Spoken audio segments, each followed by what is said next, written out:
जय हिंद साथियों। Indian education study में आपका स्वागत है। आइए हम जानते हैं दोस्तों सब्जेक्टिव प्लूसेंट विश्व इतिहास से 11वां अध्याय तुर्की के संबंध में।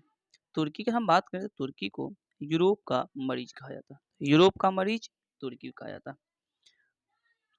पान इस्लामिज्म का नारा अब्दुल हमीद द्वितीय ने दिया था दोस्तों।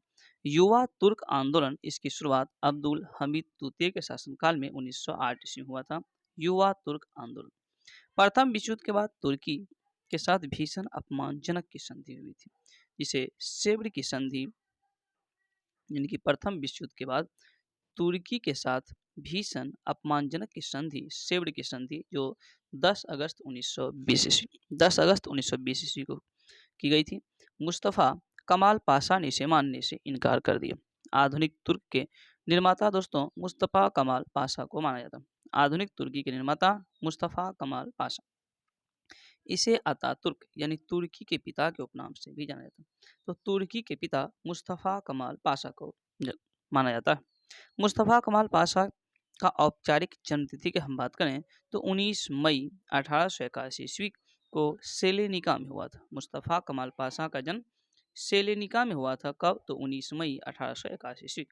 इनके पिता का नाम अली रजा था। अली रजा।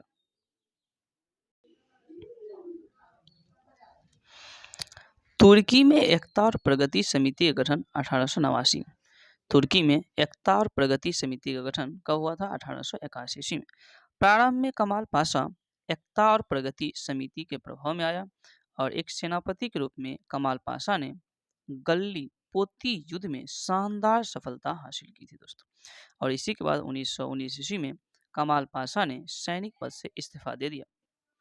1919 ईस्वी के अखिल तुर्क कांग्रेस के प्रथम अधिवेशन की अध्यक्षता मुस्तफ़ा कमाल पाशा ने किया था। 1923 ईस्वी में तुर्की एवं यूनान के बीच लोजान की संधि हुई। तो लोजान की संधि तुर्की एवं यूनान के बीच कब? तो 1923 ईस्वी में हुई।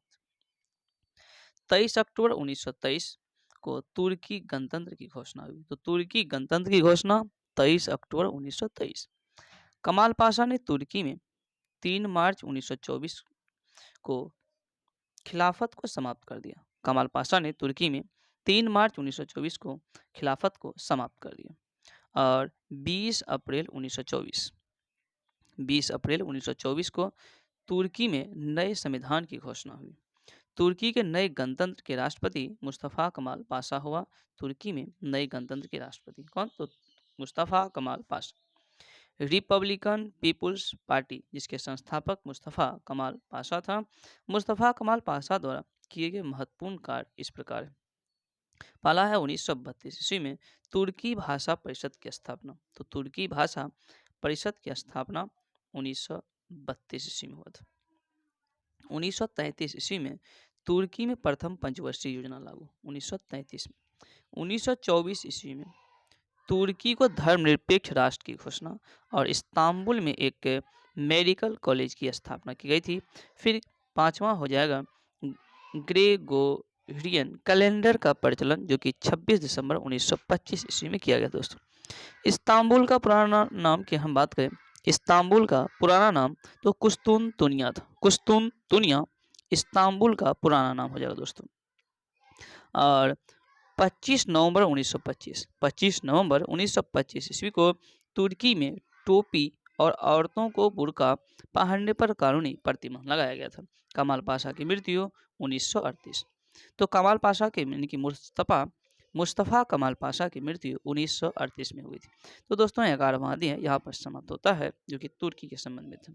अगर ये वीडियो आपको पसंद है कृपया से लाइक करें, चैनल को सब्सक्राइब करें, अपने दोस्तों में शेयर करें। Thank you.